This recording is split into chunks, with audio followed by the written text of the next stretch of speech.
You know how they say there's a book in everyone? What if there was a business in everyone? Even you. If you catch yourself wondering, could I sell this? Or you've dreamt about quitting your day job and doing your own thing, you're in the right place. You're listening to You Could Start a Business Doing That, the podcast for people who want to be their own boss, live a rich life, and set themselves free. With lifestyle entrepreneur Jade Nevid. In today's episode, we are going to be wrestling a beast. No, not my guest. She is not a beast. But the topic we're talking about, maybe I am. The topic we're talking about can be a beast that I've seen hold a lot of people back in business. It brings up fears and phobias and insecurities and concerns around judgment and saying the wrong thing and perfectionism and all this kind of stuff. And so the topic, of course, is social media. And even more than that, building your brand on social media. And I cannot think of anyone better to wrestle this beast with me than crazy midwife turned photographer, founder of Fable and Fig, Jade Philps. So Jade, welcome to the show. Thank you for having me. So excited. I am so excited to take on this topic with you because there's just so many cool things that you're doing. And I can assure you, if you are not following Fable and Fig right now, watchers, viewers, listeners, by the end of this show, they will be because there's some crazy shit going down there. So, Jade, I always like to start with asking a triple question. It's one question, but three sections to it. And I want to hear in your own words who you are, what you do, and why it matters. So good. I love this. So I'm Jade. I'm a business owner and I have two children. So I'm a mum as well. Yep. I run a photography studio. So we're based in Lyndoch and we employ a small team of amazing people. And why it's important to me is because this business to me is all about freedom, having lifestyle and providing that for people that are employed by us as well. Because, there's nothing worse than feeling trapped in life. And I just love the freedom of having a business and that's my why. Yeah. I mean, you could probably extend that a little bit deeper too. You want to have that for your family, but ultimately it's just I want to be free. I want to be free I now. want to do what I want to do and have fun doing it. Yeah. And I think, that's, as you know, with me, freedom's a big thing. We do the Freedom Fest 3-day festival. But that's what drives a lot of people to get into business, 100%. overarching. What I'd love to know, because this season we're talking about getting started in business. Background in midwifery, is that the word? Is that how you say it? You're a midwife. What made a crazy midwife like you pick up a camera and say, you know what, I'm going to turn this into a business? Yeah. Oh, it's a bit of a long story, I guess. But I guess my entire life I had this idea that, by the time I'm in my 30s, I've got to have all these things ticked off, and that included having a university degree and becoming something important. Yeah. And in my mind, health services were the most important thing that you could be. Yeah. I guess that's probably fed through my childhood where I was told, you're so smart, Jade, you can do whatever you want. Mm-hmm. You're so smart, you could be a teacher. You're so smart, you could be a lawyer. You're so smart, you could be a doctor. And so I had in my head, oh shit, okay. I better be smart. I better do something with my smarts. 100%, yeah. And so I had, studied really hard when I was in high school, got like the top grade of my school, went to uni, didn't have a gap year, just went straight in. I was like, I'm getting this done. I'm getting it done straight away as fast as I possibly can. Mm-hmm. So I became a midwife and then I had a baby. So I was pregnant in the last year of my uni degree, had a baby. Yeah, it was awesome. It was awesome. I actually delivered my last baby of my degree when I was 32 weeks pregnant. So I was in the shower under this lady catching her baby while I had this huge belly.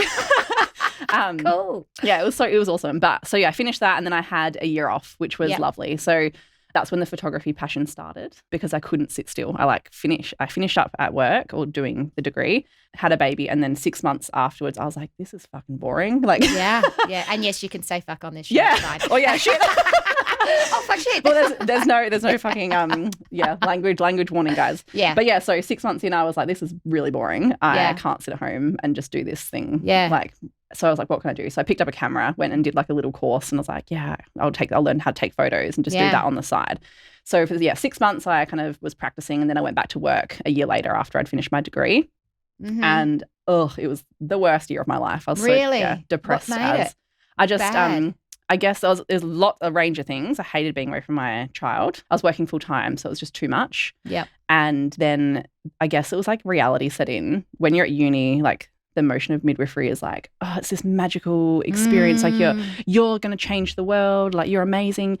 Midwives, we need them. And then you go into the hospital and it's like the biggest piece of shit place to work. Like it's so shit. The systems and the policies and the management, it was just like soul crushing. And I just fell into this like big pit of depression and anxiety. I cried like every day for 12 months. God. It was the worst. Yeah. And so like, but towards the end of that year, I was like, I can't do this anymore. Like I will not do this. And I was trying to figure out options of how the fuck can I get out of this? This is the worst.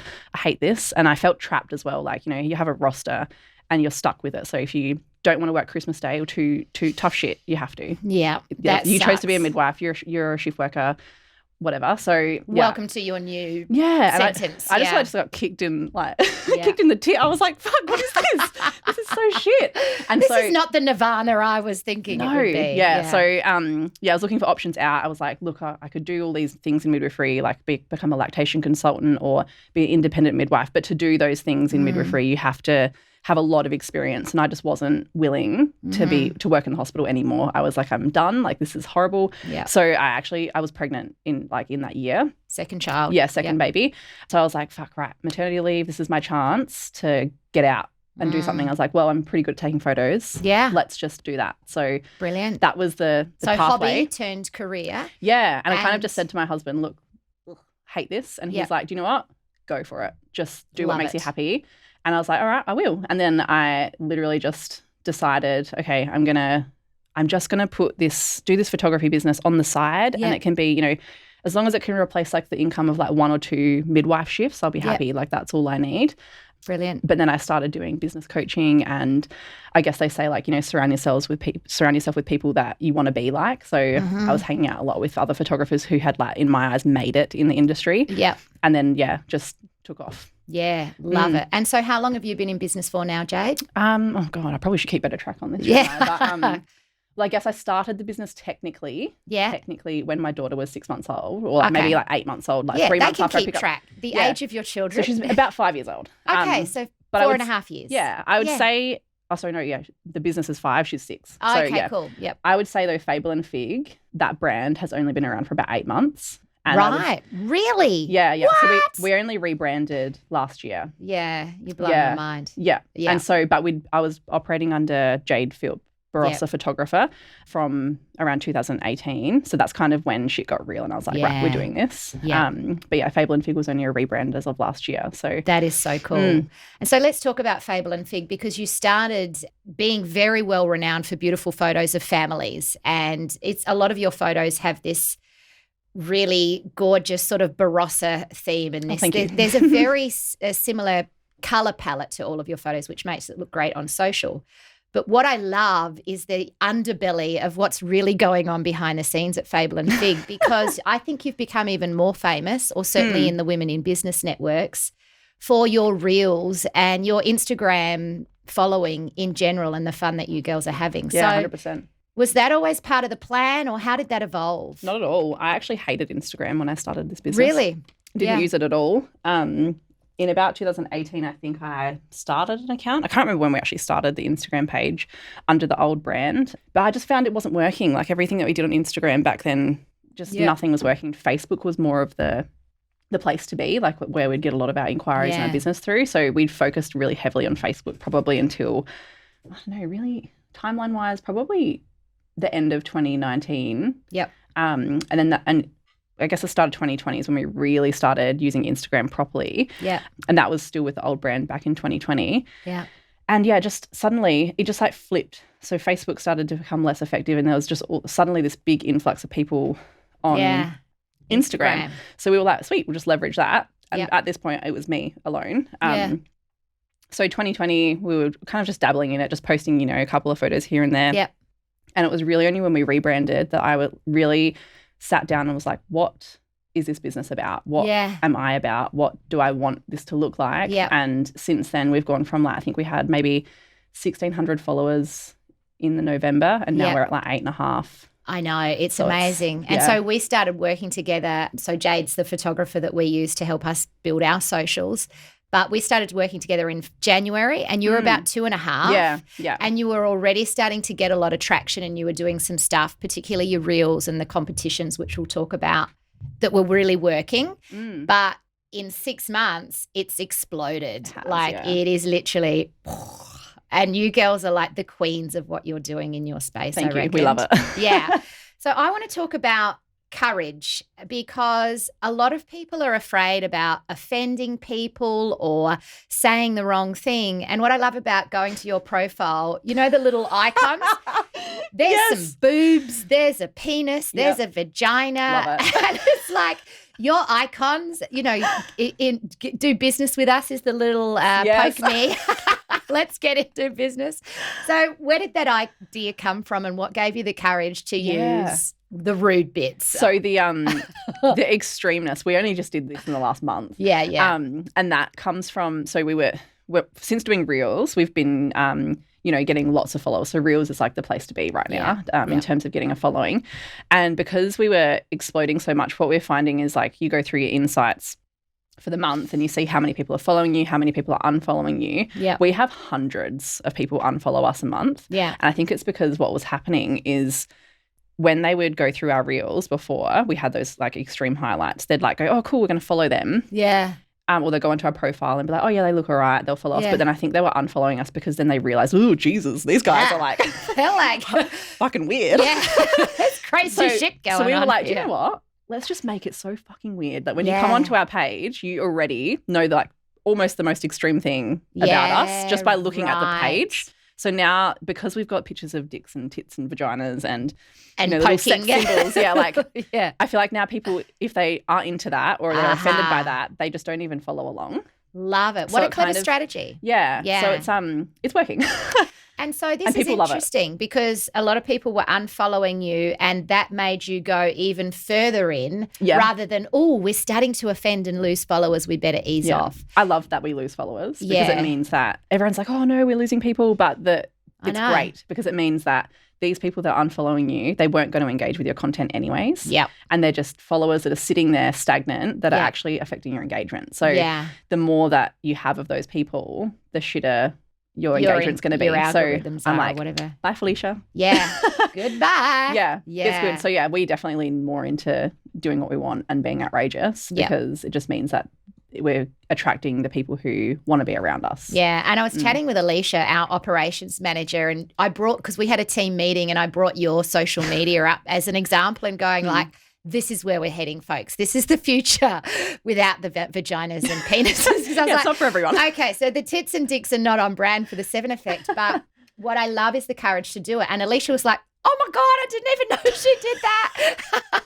And Alicia was just saying, what's amazing to me is who knew that all these families of these mums with kids, because their target audience looks so nice, were actually really getting into all this kind of quirky, dirty humor and just really pushing the boundaries. I'm like, this is just what a lot of women are like. They're happy to actually just have fun and go, you know what, let's stop being so professional and so 100%. Perfectionistic. And our ideal client loves this about us. Like they're Insta besties with us. They message us all the time. We play like weekly games on Insta. Yeah. Tell us about your weekly games. Yeah. So we call them Fable and Fig Fridays. Yeah. And every week we just basically come up with a topic and we play a game through using like a little Instagram.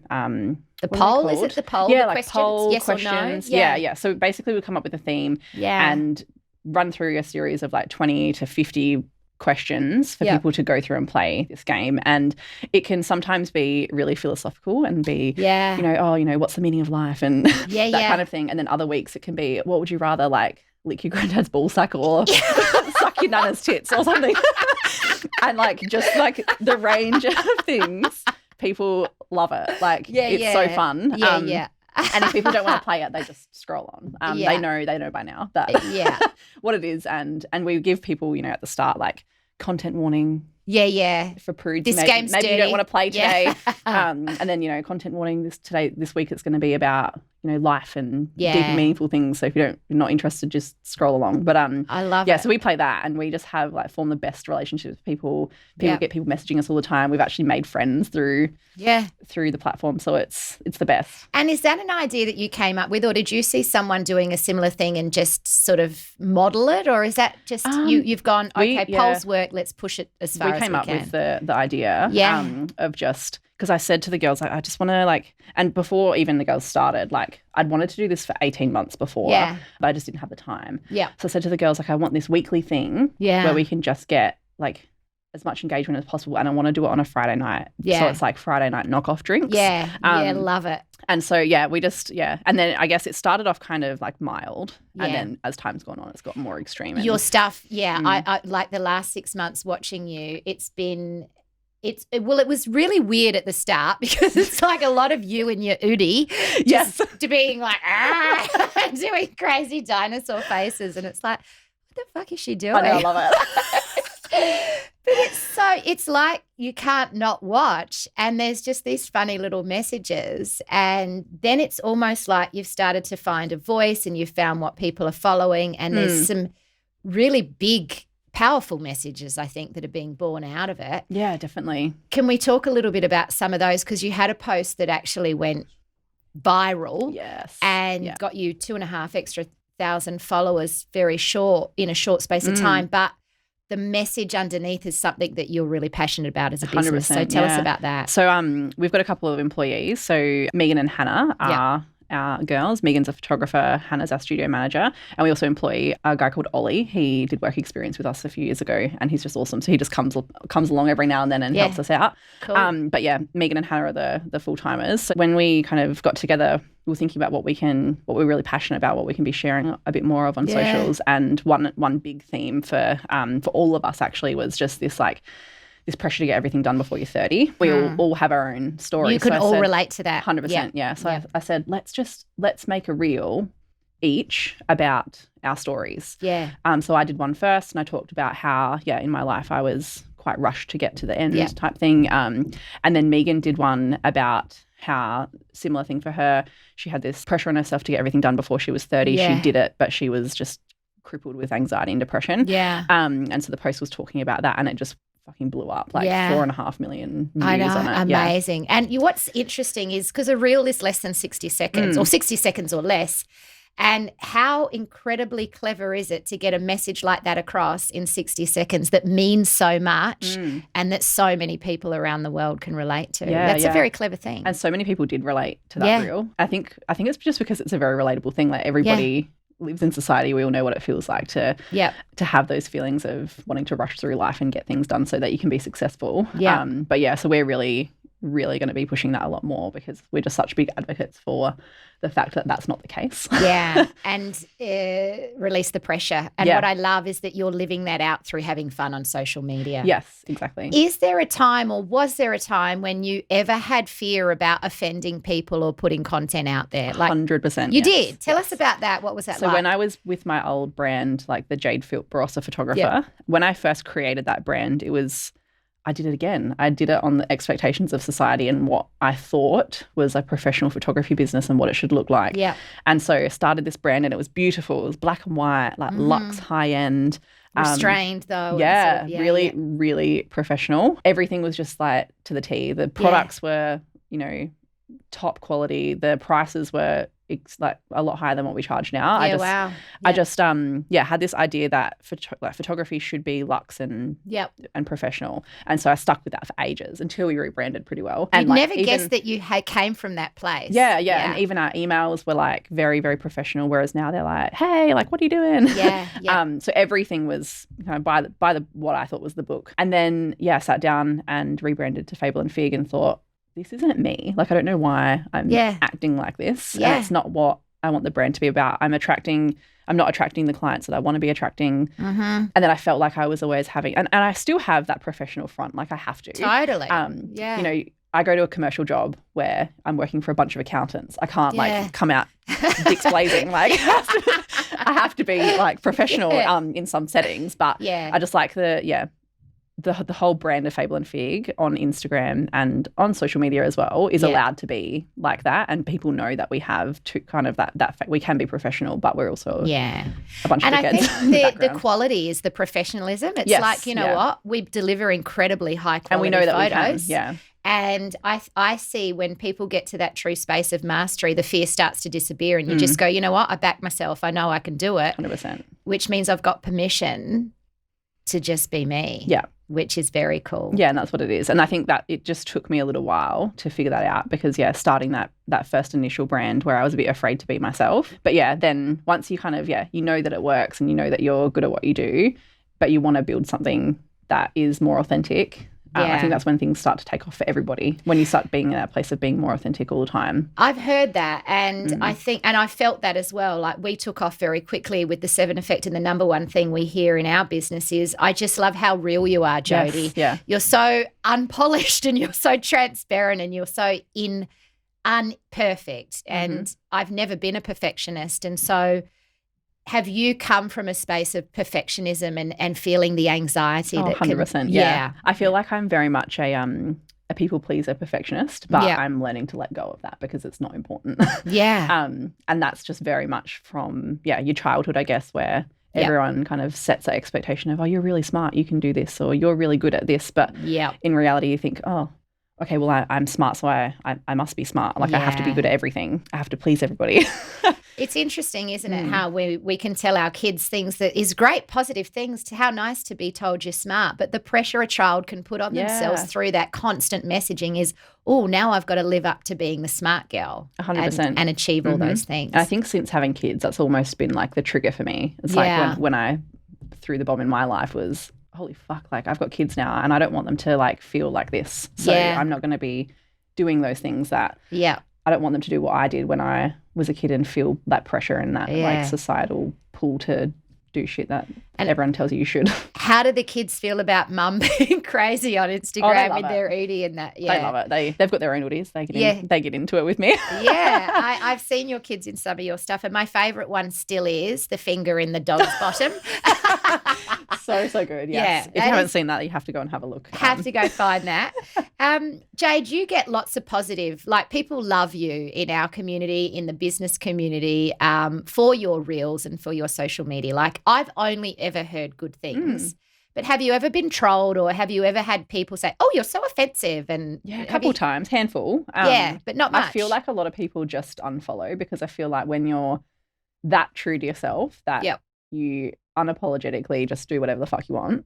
People, I guess people either get defensive about it and attack you for it. Or they just leave because they feel not my person. It's not my scene. Yeah. And so we've had a few people kind of comment here or there. Oh, you ladies swear a lot. That's not very ladylike. Or that's not so bad. Then you go, yeah, we do. You're right. Or we just get people like, the general trolls. Oh, who cares what you have to say?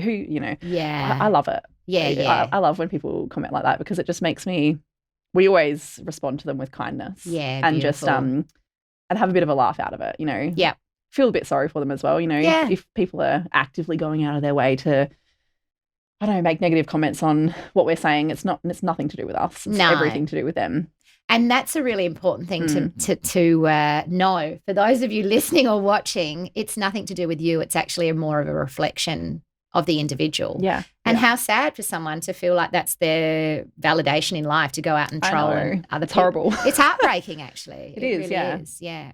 So, Jade, we were chatting before about your planner that you've developed for Reels for your team to use. And when we spoke the other day on the phone and I was saying, oh, my God, your socials are exploding. It's incredible. And you said, yeah, look, we haven't even started implementing our strategy yet. Tell me a little bit about the strategy moving forward for Fable and Fig. Yeah, well, the strategy is in the works. We still haven't fully done it. It's like we're playing. Yeah, we're just mucking around at the moment. But we do know that there's a couple of key things for making Reels. And I think Reels and video, well, we all know that Instagram now has decided that they're going to prioritize video in feeds. So we all know that those things are important. So doing Reels and Instagram stories and Instagram lives are kind of the place to be at the moment. But I guess you've always got to be ready to pivot as well. Like the next new thing might come up and then you just got to go off on to that. So the Reels at the moment are the next new thing. And so, yeah, we're kind of just playing at the moment, but there's a couple of important things that we want to stick to when we actually start implementing our own strategy. So, yeah, I guess we want to work off of a couple of content pillars. So we've identified who our target client is, our target audience, people who we love being around and spending time with. So we're making content that entertains and inspires and connects with those people. Yeah, exactly, 100%. And so who are those people? Well, I guess we've got a couple of ideal clients. Yeah. Let's talk about them. But yeah, so they're people who just are pretty well like us. Yeah. You get us in a room and we just have a great time. Yeah. We both leave after being together feeling energized and positive and happy. Just people who get our vibe. Got a good sense of humour. Pretty well. Can laugh at themselves, laugh at life. Yeah. Just don't take things too serious. Easygoing people who are just filled with love and kindness. They're our people. And not easily offended. Yes, exactly. That's a prerequisite. Not easily offended. Yeah. So we just want to, connect with them, inspire them and educate them online. Love it. And so we've got some content pillars. So, for example, one of them's like mental health and self-love. Another one's body positivity. Another one's just general photography education. Like, if someone's in that space of wanting to book with us, they might need some extra educational information to get them across the line. Mm-hmm. And so we just basically work through those pillars and just make shit about that. Brilliant. And is it still around because when I first started following you, there was a lot, most of your content was about, hey, new mum, here's what to do, because you do family photography. So isn't it interesting that, and this is a great lesson for everyone, that no matter what your business, really the pillars of content, the education that you start sharing is what really creates the community. Yeah, 100%. Yeah, exactly. And we've extended because we were very much about like mums, and because that still is our target audience. We're often working with mums because if we're photographing families, it's usually the mum that books. Organises it. But we also, we've extended the audience to just generally women because we just felt like there wasn't a need to put like motherhood as a title because like we photograph women all the time women in business, women by themselves, women with their families. So it was just important for us to extend that reach out to everybody because some of our best clients and some of our best friends that we've made online are just women who don't have children. Yeah. So we felt like it was important to take that away and just kind of reach out to everybody because a lot of the things we wanted to post about, like body positivity, for example, that's not just for mums. No, absolutely That's for not. all women and all girls and even all men. Yeah. And so we want to stretch those I guess the stories out to everybody, not just the really niche, the mum. And so if people are getting started on social media and, you've literally blown my mind today by telling me that the Fable and Fig brand's really only less than a year old and wow, what a place you've taken it in such a short space of time. But in hindsight, like clean slate, I'm a new startup in my business. I want to build a following on Instagram. What would you say might be the top 3 to 5 things that are critical to do? I think the first and probably most important thing is like all of that internal work. Yeah. It's not even anything to do with social media. It's like, who am I? Like, why? Yeah, like even like your the 3 questions. Yes, who you are, what you do, and why it matters. Yes.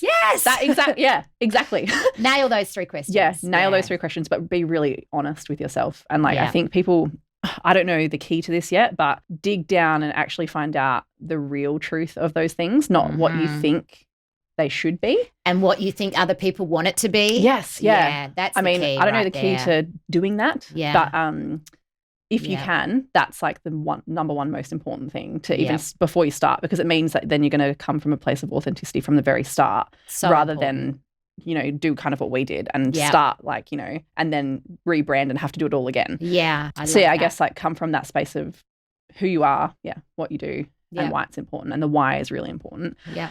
Second thing I reckon would be to work with like a branding specialist or somebody who can really help you bring home and nail your branding. So you've got really good recognizable logo, good brand colors, so you can be consistent with across the board on social media. Yeah.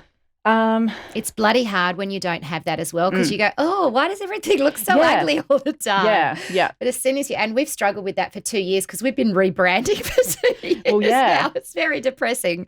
But now that we're starting to find that, it's amazing. Good quality photos, a really nice colour palette, and just a nice clean logo. Yeah, and especially when you're making reels too, it makes it easier when you have the brand colours, because you can use them consistently and then people start recognising you for the colours. Yes. I actually read something the other day. It was like, I can't remember what exactly it said. It was an article about brand colour. No, it was a reel actually about brand colours. There you go. And I think it was like 80% of people, when they look at your logo, all they look at is the colour. Really? Yeah. Wow, so I was like, amazing. that's mind-blowing. But yeah. So have a really good brand strategy, clear on what it looks like. I would say have a good idea of who your target audience is. Yep. So that you can then provide those pillars to the people. Yeah, work out your pillars. Yeah, Yeah, absolutely. the next thing would be work out your pillars. And then the last thing, be consistent. So don't, post once in a week and then the next week you post 7 times. If you can, post every day. You don't necessarily have to make reels every day, but I think there's a little bit of a formula, and you'll probably really be able to find it really easily if you go onto Instagram and start following social pages. But I think it's something to 3 to 4 reels a week, stories every day. How many stories? Because I see your story is jam-packed. All the time. Yeah. Like you have a full – how do you do that? Like time management-wise, I go, how does she do – how do you produce this much content? I think it's just because Megan and I especially, because we're extroverts, we feed off of people loving us. Yeah. I totally get that. When we're doing stuff during the day, we'll just whip out our phones and do a quick story about what we're doing or where we are or – who we're with or what's on our screen type thing, because we love the interaction and having people message us to chat about what we're doing. So I think it's not really even a time management thing. It's just that we prioritize it. And it's just what you do. It's like brushing now. your teeth. Yeah. I love it. You do brush your teeth, right? Yeah. Twice a day. Totally got that sorted. Yeah. So what does the future of Fable and Fig look like? Because just in the last 6 months, it's started to evolve. Where are you going? Oh, Lord knows, who knows? I was just joking before about having a sprinkle of ADHD. I can't stick to plans. So, although which is funny because when I was a kid, that was all my life was about. It was like I had a 10-year plan and I was gonna, have all my kids and do this and do that, and I stuck to the plan so well. Like I actually can't believe that I did that. Yeah. Whereas nowadays, I'm like 6-month plan. Who knows? Like it's too far for me to even tell, because I find that often what we do, and I'm actually like a really good goal setter, so I set goals. You're a very high achiever too, still, but now it looks like you're having more fun achieving the stuff. But what I organically. want to do now is I want to set the goal for 6 months or 12 months or 2 years or whatever, but not have it as a limit, because I find that often what we do is like I'll say, oh, in 3 years' time I want to have this, or I want to be doing this, but then 6 months later we have that, and then it's like shit. Now what?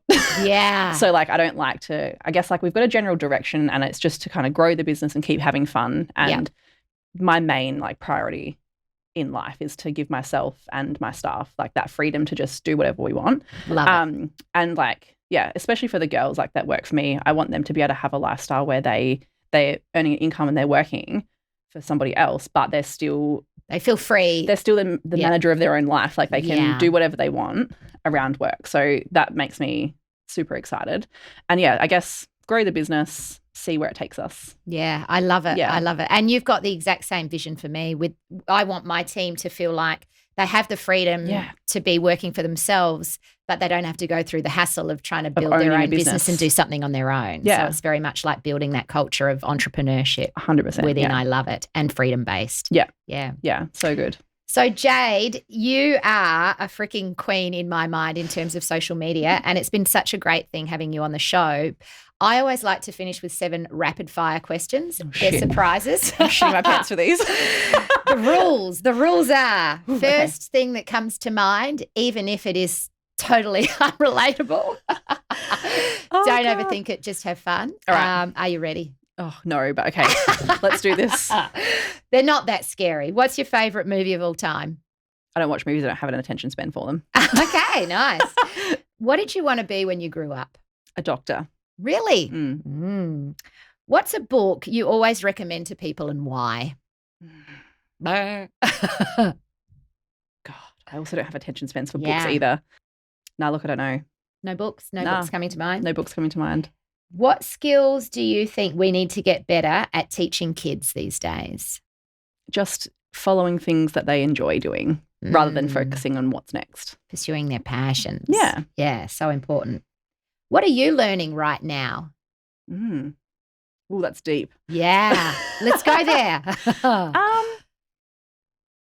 Actually, I'm learning a bit more about personalities and Oh, yeah, I saw your cool rule about, the 16 personality styles. Yeah, so just learning a bit more about myself and other people. Yeah. And how we kind of mesh or don't mesh together and why that could be. I was actually on my way here analysing why me and my sister are so opposite.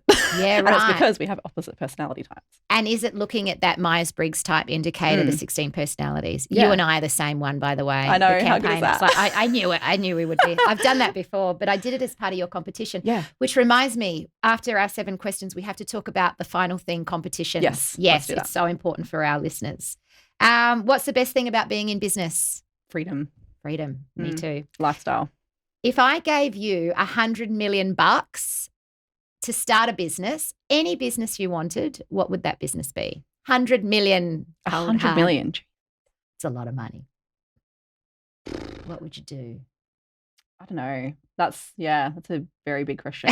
There's so many things in the world that you could do with $100 million. There is. Yeah. You stopped me. I don't know. Do you know what? Yeah. I want to own the Oodie. I would buy the Oodie off of David Fogarty. Did you? He's a local Adelaide guy. know. Did you know that Oodie was made legend. right here? That is so cool. Yeah. And are they international or just national? I'm pretty sure he's selling international. them all?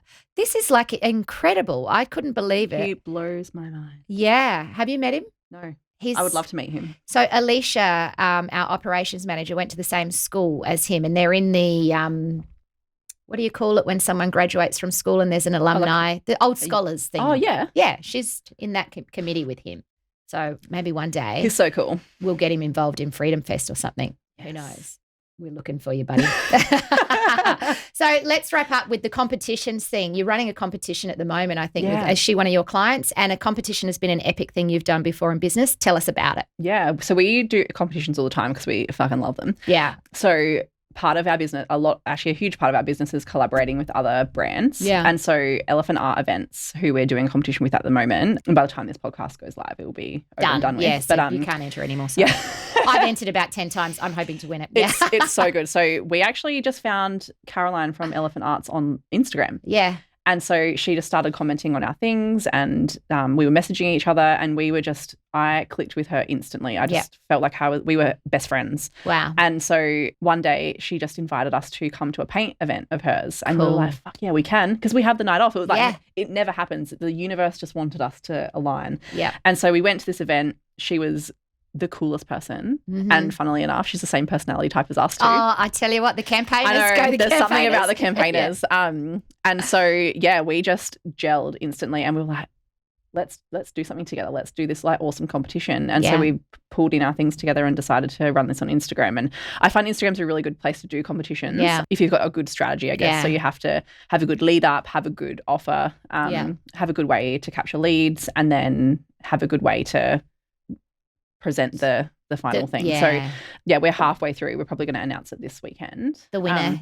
Cool. And I saw that she celebrated on her page that she's got a heap new followers. She has, well, and so really cool. I guess the goal of the competitions, they vary on what you're doing. So this one for us is about lead generation. So we have a form where we get people to fill the form out. Yeah. Other times that we've done competitions in the past, we've collaborated with other